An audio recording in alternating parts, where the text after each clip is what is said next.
I'm from the Philippines. I'm from Phoenix. Together, we're Phils to Phoenix. Two countries. One heart. And welcome to our topic today is about, what is the topic today? Money, money, money. It's about how we spend money before. It's about how we spend money before and how we've merged the two together and help both of us grow a little bit in that. Yeah, so we'll start with you. Oh yeah, sure. Put me on the spot. I've always been a typical American that I lived on credit before Cindy, and when we met I had How many? 7. 4? 7. I didn't have 7. Okay, 4, 5. Okay. I had 4 or 5 credit cards. For a typical American, I was actually doing pretty well. I only had about $3,000, $4,000 in debt that I was making payments on. And I may have had about 5 cards, not 1,000. Because I did. I only had about $3,000 or $4,000 in debt. Yeah. And so, yeah, I may have had I had a Citibank. I did. I had about 7. I told you. I did. I had about 7. That's why I told you he gets 7. As far as I remember. Okay. I had about 7. That's my bad. And I was making payments on those, and they were some pretty sizable payments. And within a year, we got 3 of them paid off completely. Yeah. And we just finished paying off the last of the other ones that had some pretty big limits. Yeah. And currently we have one credit card that we use that gives us rewards miles. Yeah. And we use that very heavily instead of cash. Yeah. To get the rewards miles, but we pay it off each month. And so far in the 2 years we've had it, we've been really good with making sure it's been paid off, and we've never carried a monthly balance on it. Yeah, that's great. And as a matter of fact, when we went to the Philippines, the hotels and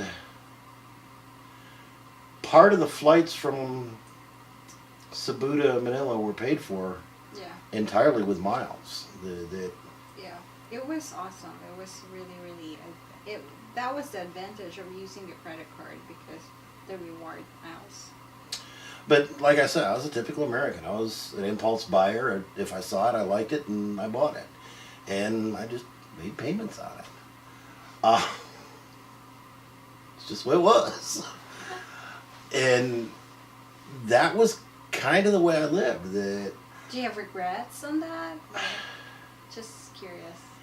In hindsight, after being with you and understanding and helping get a handle on finances, yeah, it was kind of a crappy way to live, and I made a fairly decent living for some of these credit card companies. Not a huge one, but a decent one. And thankfully, I had enough credit and good credit to buy the house when I did. But the amount of interest that I paid on them, because I was basically making minimum payments on everything. Yeah. And the length of time that it took you to pay off with minimum payments, it just took forever to pay these things off. So you want to paying total interest in some huge amounts. Yeah. So the decisions or your credit card is just merely for yourself, correct? Like buying things. Oh, before you, yeah. Okay. And I didn't have a whole lot. Is it more gadgets? Is it more? What did I buy in credit? Yes, gadgets, new equipment. A lot of gadgets. I'm a tech geek. That there were a lot of times that I'd go out. At that point, I was still riding bike real heavy, going out on weekends real heavy, and go out for the weekend, and I'd throw the hotel on a credit card, and just continue paying on it until I had enough open spot, and then I'd go bigger. Pardon? Until it goes bigger for the credit cards, with the credit. I know. As soon as I had enough money, as soon as I had enough open on it, and was able to go on another weekend trip or something like that, I'd do that, or I'd go buy something for the bike, and Yeah. we made sure there wasn't a whole lot of available credit. Credit card companies loved me. Thanks for sharing that. Yeah, it's pretty much a different perspective as I could see. Mine is like, you're done, right? Yeah. I don't want to be rude. I've unburied enough skeletons that I want to. I don't want to be rude. I feel like I'm so rude. Okay. I've unburied enough skeletons. It's your turn. I would say I live paychecks to paychecks. It's a long story. I owe a lot of money, but it's not for myself, but because I love helping. I love helping my family. I have two younger brothers that I helped for finishing their college. It's just a lot. Life in general and family trauma in general. And it's just a Filipino. It's just a Filipino customs values that you wanna. It's like utang. It's not utang na loob. It's just like it's not obligation. It's just what's the word? I'm not sure. It's just hard to Well, leave that. most of your debt was well, all of your debt really was getting you and your siblings through school. Yes, and That it wasn't. it's not me that's impulsive buying expensive clothes, dress, or gadgets. It's not for that.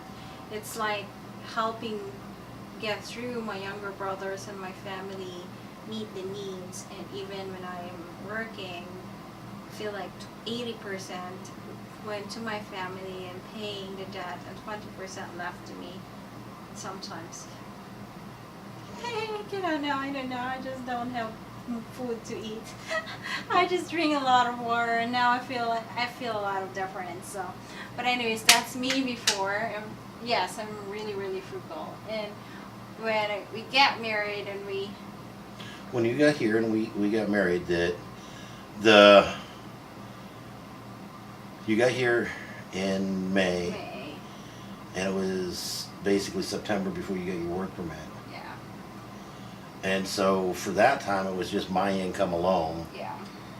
And during that time, that we managed to make just my income work to give everything that we needed and we even managed to pay for our own wedding. Yeah. I managed to have enough money for the initial visa operations and all that fun stuff. That's true. What else did the wedding and the visa was really the big initial expenses that we had during that time, and we managed to come up with that. It wasn't an extravagant wedding, and a bunch of people helped kick in, and our photographer was for free. It was a friend of ours. A DJ basically did it for $100. Yes, and then we had the wedding at a friend's house. We self catered. Yeah. One of the guests that, for a wedding present, that he enjoys smoking meat, barbecuing, that he brought smoked ribs. Yeah. And they were real good. Yeah, it was really good. The couple that hosted, one's Italian and one's German, and so that they did Italian spaghetti. Yeah, Italian spaghetti, and she made made German potato salad. Yeah, it was really cool. So going back to spending wisely and spending, But during that time, that she helped me see that I spent excessively on a lot of things. Yeah. And because money was really limited, we just didn't have a whole lot. Yeah. And so it was kind of an enforced practice, but I learned to back off on a lot of the impulse buying because we just didn't have it. And after you started working, you were making $8 an hour or something like that, working at a local charity, the Filipino charity. And so money was a little bit better, but it was still pretty tight. Yeah. And then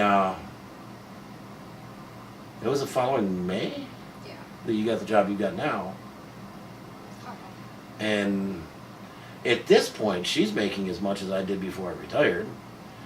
And between retirement and disability, I've basically replaced my income. That I'm getting about 60-70% of what I used to make, Mm-hmm. and half of it's non-taxable, so that's a huge help. That's true. But there's been a lot of times that her old habits of frugality have kind of caused a little bit of strife, and convincing her that we don't need to save quite that level anymore. There's been times where my spendthrift habits have came through and have caused some problems that really don't need it. And we've kind of learned to, if it's a minor amount, we'll talk about it and figure it out and do it under $50, under $100. If it's at that 50, 100 plus level, Yeah. that we'll talk about it and we'll categorize it. Is it something we need? Yeah. Is it something we want? Or is it something we just like to have? If it's something we need, we'll find a way and get it. And if it's something we want, we'll discuss it, and as money allows and other bills, needs, and etc. are met, Yeah. if there's money around, we'll get it. And if it's a would like, we really talk about it. And unless it can somehow move up to a want or a need, Yeah. it generally doesn't get bought. And that's helped a lot for me in just seeing it like it, get it. Yeah. The spendthrift habits, the thrifty habits, this birthday incident, you get to explain. You can help me. I told him that not to do anything or just. Well, back up a little bit, because you originally, I wanted to plan a really cool surprise birthday for her. And I asked her, okay, give me a budget that I can work with. I told you $1,000, and then and then time comes, family dramas. Here you come. So I said, just cancel it, and then you planned another one, and then I said, I just don't do it. So it's not your fault. It's just me, literally. And that kind of caused a little bit of strife, a little bit of hard feelings, because I enjoy doing things with her, for her. I know. And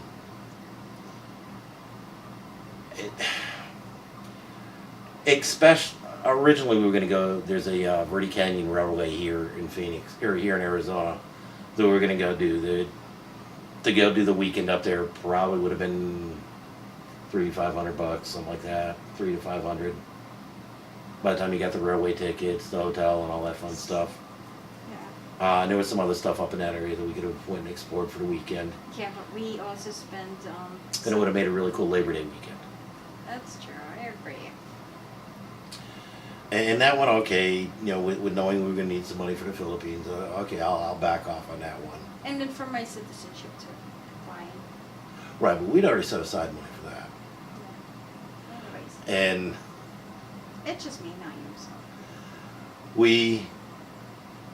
I replanned that there's a zoo out here that we were going to go to, and I talked with her about it and showed her what the costs were going to be, and that one was way less expensive. That was under $100. And I was a little less than happy when she said no on that, but I respected her wishes and decided not to go. And we did go out for dinner for her birthday, though. Yes, thank you. She did allow that much. But generally, and it was really hard, generally I can get through to her that we don't need to cut back that badly. I know. But that weekend was a little bit hard on her. And I respected it, and we didn't go. But It's my birthday, so thanks for respecting it.